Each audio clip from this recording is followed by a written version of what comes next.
Dhirubhai Ambani international സ്കൂളിലെ വാർഷികാഘോഷത്തിൽ നിന്നുള്ള ചിത്രങ്ങളും വീഡിയോസും കഴിഞ്ഞ ദിവസങ്ങളിൽ പുറത്തു വന്നിട്ടുണ്ടായിരുന്നു. താരരാജാവ് ഷാരൂഖ് ഖാൻ, ഐശ്വര്യ റായ്, കരീന കപൂർ, സെയ്ഫ് അലി ഖാൻ, ഷാഹിദ് കപൂർ, കരൺ ജോഹർ എന്ന് തുടങ്ങി ബോളിവുഡിലെ താരരാജാക്കന്മാരുടെ മക്കൾ പഠിക്കുന്നത് കൊണ്ട് വാർഷിക ആഘോഷങ്ങളുടെ ചിത്രങ്ങളും വീഡിയോകളും മറ്റും സോഷ്യൽ മീഡിയയിൽ വളരെയധികം ശ്രദ്ധ പിടിച്ചു പറ്റിയിരുന്നു. ഷാരൂഖ് ഖാന്റെ മകൻ അബ്രാമിന്റെയും ഐശ്വര്യ റായിയുടെയും അഭിഷേകിന്റെയും മകൾ ആരാധ്യ ബച്ചന്റെയും സ്കിറ്റ് ചർച്ച ചെയ്യപ്പെട്ടവയിൽ ഒന്നാണ്. ഈ താരങ്ങൾക്കിടയിൽ മലയാളത്തിൽ നിന്നുള്ള ഒരു താരപുത്രിയും ഉണ്ടെന്നുള്ളതാണ് എല്ലാവരെയും ഞെട്ടിച്ചിരിക്കുന്നത്. നടൻ പൃഥ്വിരാജ് സുകുമാരന്റെയും ഭാര്യ സുപ്രിയ മേനോന്റെയും മകൾ അലങ്കൃതയാണ് അംബാനി സ്കൂളിൽ പഠിക്കുന്നത്.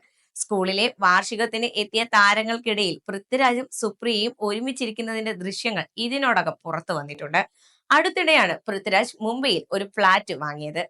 അതിനുശേഷം അവിടെ സ്ഥിരതാമസമാക്കിയ താരങ്ങൾ മകൾ അലങ്കൃതയെ അംബാനി സ്കൂളിൽ ചേർക്കുകയും ചെയ്തുവെന്നാണ് പറയപ്പെടുന്നത്. സ്കൂളിലേക്ക് ഇരുവരും ഒരുമിച്ച് കയറി പോകുന്നതിന്റെ ദൃശ്യങ്ങളും പുറത്തു വന്നിട്ടുണ്ട്.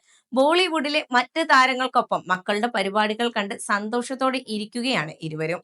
മലയാളത്തിലെ ഏറ്റവും പവർഫുൾ കപ്പിൾസ് ആയിട്ടാണ് പൃഥ്വിരാജ് സുകുമാരനും സുപ്രിയ മേനോനും അറിയപ്പെടാറുള്ളത്. പൃഥ്വിരാജുമായിട്ടുള്ള വിവാഹത്തിന് മുൻപ് സുപ്രിയ മുംബൈയിലാണ് ജീവിച്ചിരുന്നത്. BBC റിപ്പോർട്ടറായി ജോലി ചെയ്യുകയായിരുന്ന സുപ്രിയ വിവാഹശേഷം ഇരുവർക്കും ഒരുമിച്ച് താമസിക്കാനുള്ള ബുദ്ധിമുട്ടുകൾ കാരണം മുംബൈയിൽ നിന്നും കേരളത്തിലേക്ക് വരികയായിരുന്നു.